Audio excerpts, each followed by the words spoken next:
Hello and welcome back to part two of the Ottoman Empire. Pictured here is the Ottoman Empire at the very end, uh, where it shrunk considerably, uh, but we'll be picking up where we left off at its height. So we last left off discussing how widespread slavery was in the Ottoman Empire. The Sultan's concubines, much of the military, the household servants, and even the higher officials were all often enslaved people. Um, so this meant that the Sultan was surrounded by slaves, was being served, advised, protected by people that were not necessarily doing so of their own free will. Um, we saw that, sometimes it could be a way of a kind of advancement, right? So you could move up socially by being enslaved, sort of paradoxically. But nonetheless, uh, it's not an ideal situation for anyone by any stretch, and so it could be dangerous to be literally dependent and surrounded by people that were your slaves, and in fact was on occasion, right? The Sultan's personal guard were all janissaries. Janissaries is the name for the military, um, and they could easily turn on him and murder him. And sometimes sultans were murdered by their personal guards. Osman II was murdered by his janissaries after they became sort of like disgruntled with a sort of collection of different policies. His punishments were fairly harsh, and there were other policies that they were unhappy with, and so they simply uh, there are specific difficulties that come with running an empire that has become huge. So the Ottoman Empire at its peak was gigantic, right? On par with the Roman Empire and the Byzantine Empire. Uh, it takes a lot of money to keep this whole operation running. You're employing lots of officials, a huge military, vast territory. So that means you need tax dollars. Um, I mean, and that means that when you need more money, you're sort of leaning on your intermediaries in various parts of the empire to extract wealth from the population. Um, and as we've seen, in previous empires, right, these intermediaries are a bit of a soft spot, right? There's always a danger of them pushing them too hard, making them feel like maybe they'd rather go off on their own and break off. So the way the Ottomans dealt with this problem of intermediaries was to make all land in the empire officially the possession of the Sultan. The Sultan owned everything, all the territory, and he could grant land, right, sort of temporarily, to an intermediary and say, okay, this is your territory. You can go collect taxes here. Maybe you've got a personal plot and you can farm it or do whatever you like with it. Uh, but that grant could always be revoked, right? So the idea was to make these intermediaries entirely dependent on the Sultan for their income, with the hopes that that would tie them more closely and use them of the notion that maybe they could go it on their own. The Sultan was also the source of all political offices. So if you had a kind of a sweet job, um, the Sultan could take it away anytime, right? Grant that job to someone else. And so again, your income, your position entirely dependent on the Sultan.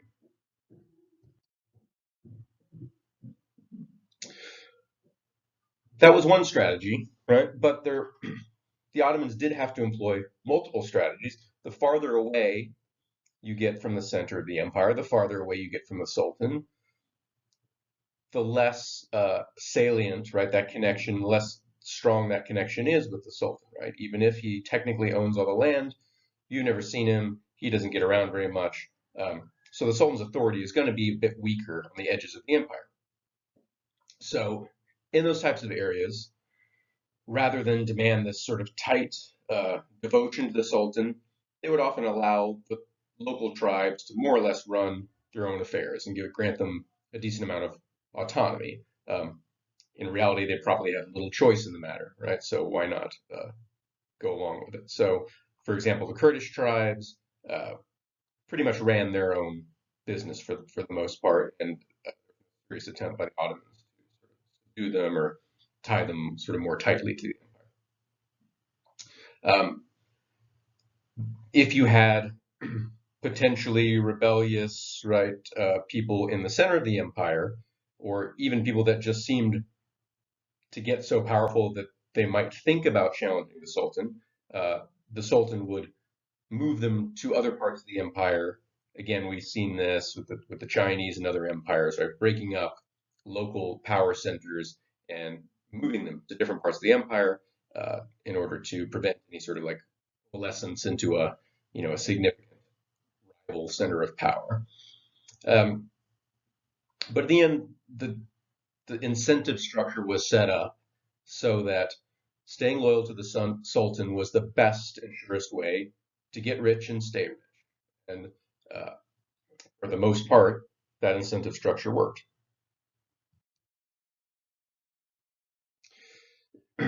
So we've mentioned that the Ottomans were fairly tolerant of other religions, even though it was a Muslim empire. They allowed Jews, Christians, and other types of non-Muslims to keep their religion, and also importantly to maintain their own legal systems. And we saw a similar thing with the Romans, right? You had Roman law and you had local law, and often, in some part of the empire, the locals were largely governed by their own laws. And then if there were any Roman citizens, right, that were colonizing, uh, they would be subject to Roman law, and they could largely be kept distinct, although there was always the possibility of, right, cases where the two intersect. So something similar was practiced in the Ottoman Empire. So Jews could have their own legal systems and their own sort of religious laws. Again, law and religion are bound up fairly tightly in many of the empires we've seen, right? So you have these legally largely autonomous communities, but what kept them loyal was that the leaders of the communities uh, were bound to the Sultan by ties. So again, it was largely by incentives. So if you were an important figure in the Jewish community, you were exempted from taxes, other benefits were allowed to you, and that was an incentive to right keep your community sort of tied to the Ottoman Empire and to the Sultan. There were also just benefits to converting to Islam. So even though no one was forced to convert to Islam, many people did. It was the religion, right, of the power structure of the upper class. And so there was a certain amount of social mobility that was made possible if you converted to Islam. You could get into the right circles and maybe rise into the upper classes. Uh, Sometimes manumission or freedom from slavery was offered to people if they converted to Islam. So there were, again, largely the idea was set up the incentives such that people are loyal to the Sultan and people are attracted to Islam. But Christians weren't forced to convert, and sometimes that was useful, right? If you needed to govern a distant territory in your empire that was largely Christian, you could send a Christian to govern that territory. And this sort of pluralism is kind of reflected in Bayezid the names of his sons, right? He named his sons Jesus, Moses, Solomon, and Muhammad, right? There was at its peak, there was a good deal of sort of inter-religious harmony. This harmony began to decline when there was a challenge to the Sultan. There was a rebellion by this sort of radical figure who wanted to proclaim sort of total equality between Christians and Muslims instead of this sort of like, you know, de facto superiority of Muslims but large tolerance of Christians. Right? They wanted total equality, and so that rebellion had to be put down. And the experience of that sort of made the establishment a bit more conservative and a bit more uh, Muslim for the latter part of the empire. So there was always war going on. One of the primary opponents was the Shiite empire in Persia, in Iran, the Safavid Empire. Um, the Ottoman Sultan Selim I finally defeated the Safavids, their enemies to battle. There were the Mamluks in Egypt. Um, but there was a good deal of military success, right? And eventually the Ottomans uh, ruled a good amount of territory in Egypt, Syria, Palestine, Lebanon, Arabia, um, holy city of Mecca, right, which made the Ottomans sort of the protectors of Islam and the sort of uh, the primary Islamic state. So as I said, different um, religions were often allowed to a large degree to practice their own legal systems, but there was an official legal system of the empire. There were actually two. So there was Sharia law, which is the Islamic law, Islamic religious law. Uh, it, there was not a single interpretation of Sharia law, and there were competing interpretations. The Ottomans adopted a particular Sunni version of the law uh, for local matters, right, and matters to which sort of these religious laws could be applied, but these laws didn't always apply to some of the things that the emperor needed to do. It was not designed for that sort of large scale application. Uh, so another kind of law, Kunan, was defined the role of the sultan, his relation with his subjects, tax codes, and things like that. So in that law, there was a distinction made between normal citizens who were taxed and then the sultan's servants, and they were governed by a different set of rules. So we notice like a patchwork of distinctions between distinctions, right? You have different religions with their legal systems. We have two main legal systems within the Ottoman Empire, Sharia law and Quran, and then even within Quran, there's different legal systems for different categories of people. Uh, so we have very much a, a divided sort of citizenry, and it sort of marks an extreme from the kind of Greco-Roman conception of there are citizens, right, and there are non-citizens, there are slaves. But if you're a citizen, you're more or less equal to other citizens in Greece and in Rome. Um, Not the case in the Ottoman Empire. They're whole an entire sort of like rich sort of levels, um, which perhaps feels a little, lacking some essential sense of equality in ours to our minds, which are largely influenced by Greece and Rome. But for the Ottomans, this also allowed for a good deal of flexibility. So if it was helpful, right, to grant special rights to certain groups of Christians in Hungary that were conquered but needed to be subdued and governed, the Sultan could do that, right? The Sultan could modify the law as he felt would.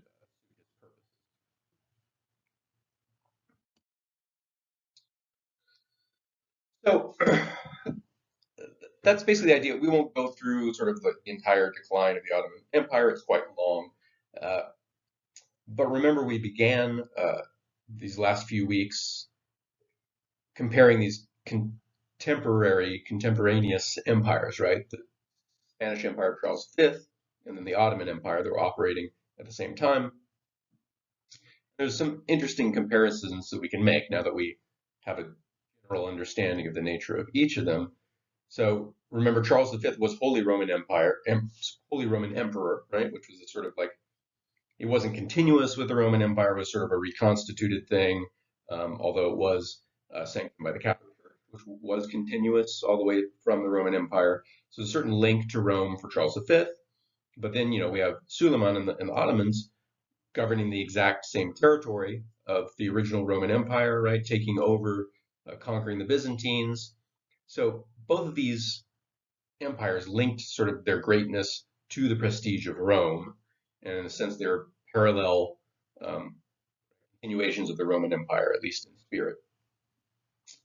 But they were very different in their economics and their goals and their operations. So the Spanish, um, once they discovered that they could extract wealth from America and that could keep them afloat, recall that Spanish emperor had much less authority than the Ottoman sultans. He had a sort of contractual agreement with the powerful lords in his area, but he did not have absolute authority, and so he couldn't just extract wealth when he needed it from his subjects. Charles V needed to find ways to make a buck. And once they figured out that they could extract wealth from America, that's how they uh, funded and his successors funded that empire. Um, so it was largely a commercial enterprise, the Spanish. The Ottomans were really much a bit of a more old-fashioned empire in one sense. They were expanding, unifying these ancient lands of the Middle East and the Mediterranean, and resurrecting a version of the Roman Empire. Now, the Ottomans did go deep into Europe, right? So they governed this huge, diverse state, right? It included all three of sort of the West's major religions: Judaism, Christianity, and Islam. Um, Meanwhile, Charles V started out, right? That empire started out under Ferdinand and Isabella by conquering the Muslim parts of Spain, uh, creating a unified Catholic empire that then, not long after, began to splinter after the Protestant Reformation, and there were constant wars just among the Christians, right? Whereas the Ottomans seem to have been able to largely unify these very disparate religions. Something to be said, I guess, about, right? Recall the Ottomans, the only religion that they were at war with was Shiite Muslim, right, versus Sunnis that the Ottomans were. Similar thing, right? The closer you are, the more vicious sometimes the hatred is. So the infighting among Christians and the infighting among Muslims was rather fierce. The Ottomans could tolerate using Christians much more easily. And ultimately, Charles V and his successors could never defeat the Ottomans, right? The Ottoman Empire did persist.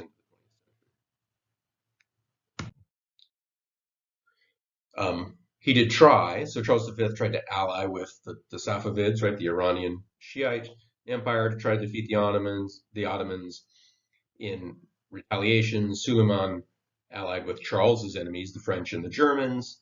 And of course, the Ottomans never conquered Spain either, right? They existed at the same time, were perpetually at odds with each other, but neither completely gained dominance. The Ottomans went as far as Hungary, took over Hungary, but they stopped short of all-out war with you could say that the Ottomans had the superior army, in particular land army.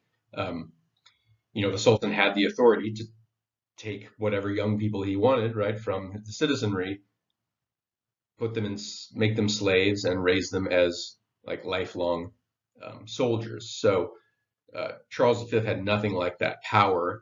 He pretty much had to buy his military, but he had the money. Right, the Americas were at that time generating a good deal of cash for Charles, and that kept him afloat despite his limited authority. You might argue long-run colonial expansion was the better long-range strategy, right? So, Spain still exists. Spain was quite powerful, right on into, well, I don't know. Maybe I don't. Maybe that's not. It's hard to say which is the better, more successful strategy. But it seems like the colonial powers, right, like Spain and England, do start to dominate the scene up into, maybe World War I. So that's a matter for debate, I guess, right? But at any rate, it was a longer term strategy, this colonial expansion, and the fruits probably wouldn't be seen right away. Obvious that sort of focus on commerce would end up being so successful versus the authoritarian structure of the Ottomans. So Burbank and Cooper, while acknowledging that there's diversity within these empires and that no particular classificatory scheme is going to be accurate, right? They say there are sort of two abstract models of empire types, right? There's a class hierarchy model and a patrimonial model. They say we can look at Spain, I think, fruitfully as a class hierarchy model. So you had distinct classes, right? You had peasants, you had lords, you had the king, and they all dealt with each other. There was tension between all those classes, right? And within the classes, there was more unity. Lords would unify against the king and against the peasants. The peasants were, opposed to the lords, but had no ill will among themselves. The sort of stratified. You can compare that with the Ottoman Empire, which they call a patrimonial model, which is that there's not so much competing classes with their own sorts of power. There is the Sultan, and the Sultan is all the power, right? All power flows from the Sultan. So he claims direct sort of vertical ties with everyone, with his immediate, officials, with the peasantry. Everyone uh, is loyal to the Sultan, right? And that power relies on his ability to provide benefits to the people that are loyal to him. Again, it was not fear of punishment so much as the promise of rewards if you participated in the system and got in good with the Sultan. So very different models for empire, and we will see moving forward. We won't have time. Meanwhile, their civilization is continuing in China, right? We've never been able to talk about empires in Africa, which is really unfortunate. I really want to, as soon as I have time, to develop the course to include some of that as well. So there's a lot we're not going to talk about, but what we are going to focus on moving forward is we're going to move to Europe and talk about Spain and the British empires and these colonial empires and the way they here in the United States. So we'll see you next week.